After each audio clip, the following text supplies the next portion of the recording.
part 2. And yeah, so what those standards looks like and how they're applied on a daily basis.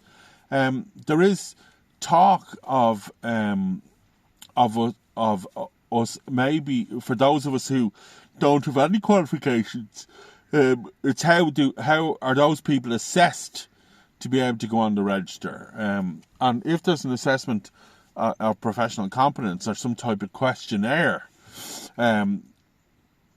who's going to do that within your organisation, and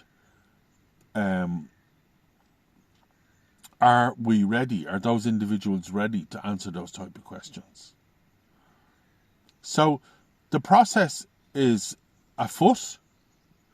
The process is really interesting,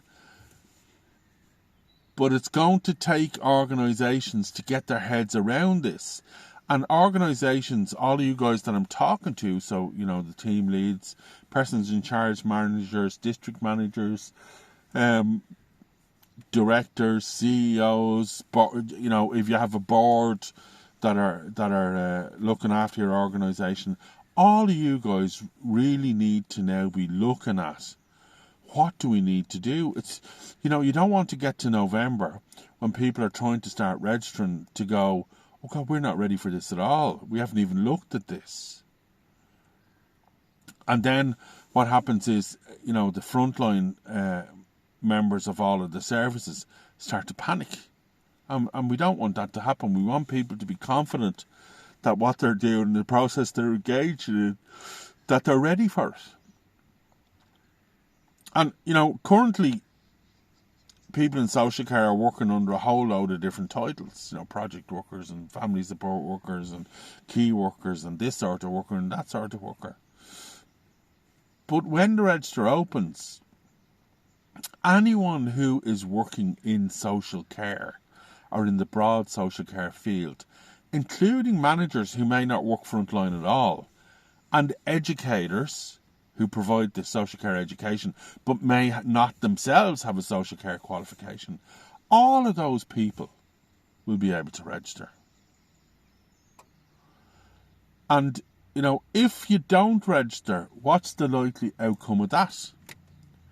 And there's a question that, you know, it's in the ether at the moment, because until the registration process happens and the register opens and closes and the laws are enacted, we don't know how TUSLA and the HSE, who are the primary funders of health and social care in Ireland, we don't know what they're going to do. You know, when organisations have a service level agreement with the HSE and TUSLA, in the future, when all of this becomes law, over the next couple of years, when all this becomes law, are TUSLA and the HSE going to insist that organisations hire registered social care workers?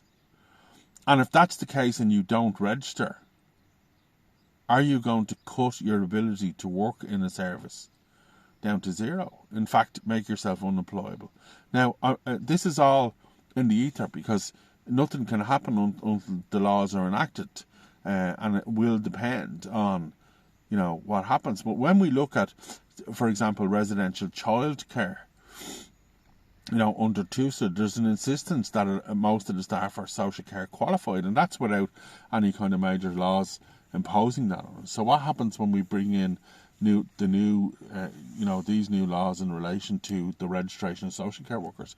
Are they then going to say that all people working in children's services or in disability services or in all services have to be registered, CORU registered social care workers, professionally qualified social care workers?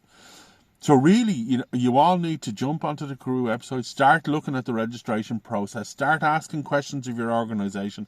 Make sure that HR and senior management, directors and chairs of boards, managers and team leaders and PICs all really have an understanding what they're going to have to do, what level of investment the organisation is going to have to do to help all of you guys in whatever role you're in get registered as a social care worker. And the register opens at the end of November this year. The grandparenting period will be 2 years, and once the grandparenting period shuts down, the only people who can register are the ones who come through the proper academic process. See you all next week.